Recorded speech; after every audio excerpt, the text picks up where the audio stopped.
ఒకటి మనను మనం ప్రేమించుకోవాలి, రెండవది ప్రకృతిని ప్రేమించాలి. ఇక మిగతా అన్ని కృత్రిమంగానే వ్యవహారాలు ఉన్నాయి. రాజన్న చెప్పినట్టు ఈరోజు ఒక వ్యాపారం ప్రారంభం చేసిన వాళ్ళు అందరూ నవ్వుకుంటూ వ్యాపారం ప్రారంభం చేస్తారు. తర్వాత విడిపోయేటప్పుడు విపరీతంగా కొట్టుకుంటారు.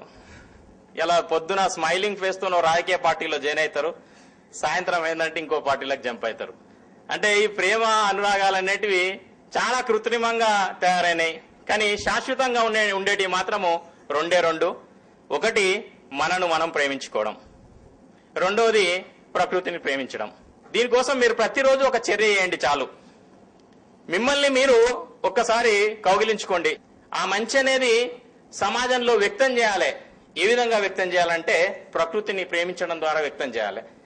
ఒకసారి చెట్టుని కౌగిలించుకోండి. మీరు ఇంటికి వెళ్ళిన తర్వాత మీ ఇంటి దగ్గర ఉన్న చెట్టును గాని లేకపోతే తులసి మొక్కను గాని స్పర్శించండి చాలు.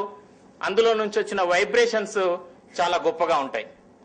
అది మీ ఆ దినచర్యని ఎంత గొప్పగా తీసుకెళ్తుంది, మీ లోపల మంచి ఆలోచనలు ఎంతగా తీసుకెళ్తుంది అంటే అది చెప్పడానికి అనిర్వచనీయం.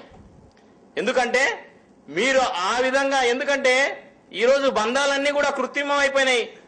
ఈరోజు పెళ్లి చేసుకున్న రోజు పెళ్లి పందిరిలో ఎంత మనసారా నవ్వుతారో తర్వాత లాయర్ దగ్గరకు వచ్చినప్పుడు చాలా కోపంగా ఎగిరి పడుతూ ఉంటారు అన్నట్టు. దయచేసి కూర్చోండి ప్లీజ్.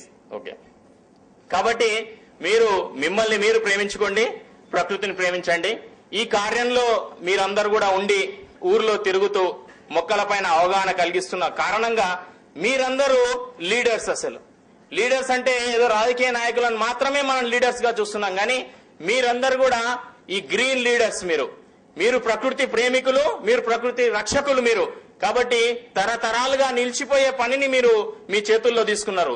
దీని ద్వారా మీరు ప్రకృతిని ఎంతైతే కాపాడడంలో ఉద్యమంగా ఉన్నారో మీ జీవితంలో కూడా అంతకంటే 4 అడుగులు మీరు ముందుకెళ్లగలిగే శక్తి మీకు ఆ ప్రకృతి ఇస్తుంది. కాబట్టి ఈ ప్రకృతి ఉద్యమంలో భాగస్వాములైన అందరికీ కూడా మనస్ఫూర్తిగా ధన్యవాదాలు తెలియజేస్తూ, అదేవిధంగా మళ్ళీ మీరు నాటిన మొక్కలు ఒక 2 సంవత్సరాలకి 3, ఎందుకంటే మేము పాఠశాలలో మొక్కలు నాటిన తర్వాత సంవత్సరం లోపే వాళ్ళ పుట్టినరోజు చేస్తున్నారు, సంవత్సరానికే రక్షాబంధన్ చేస్తున్నారు, సంవత్సరానికే ఆ మొక్క పెరిగిన తీరును చూసి ఆనందంతో మొన్న ఒక అబ్బాయి మెదక్లో నుంచి ఫోన్ చేశారు నాకు. అబ్బాయి, సార్ నాకు ఈరోజు నేను నాటిన మొక్కకి వర్షం పడితే అది మెరుస్తుంది సార్ అన్నాడు. మీరు ఇంకా ఇంట్లో ఎవరికి ఇస్తే వాళ్ళ ముఖం మెరుస్తుందో తెలియదు, కానీ మీరు మొక్కను పెట్టి దానికి నీళ్లు పోస్తే మాత్రము అది మెరుస్తుంది. ఆ మెరుపు మీ లోపల శక్తినిస్తుంది. కాబట్టి మీరందరూ కూడా ఈ పర్యావరణ ఉద్యమంలో ఇన్ని గ్లోబల్ వార్మింగ్ ఏది మాట్లాడినా కూడా థింక్ గ్లోబల్లీ, యాక్ట్ లోకల్లీ. ఏదేం చేసినా కూడా మన ఊర్లో మొక్కలు నాటడమే దానికి శాశ్వతమైన పరిష్కారం. కాబట్టి ఆ ఉద్యమంలో ఉన్న అందరికి కూడా మనస్ఫూర్తిగా ధన్యవాదాలు తెలియజేస్తూ సెలవు తీసుకుంటున్నాను.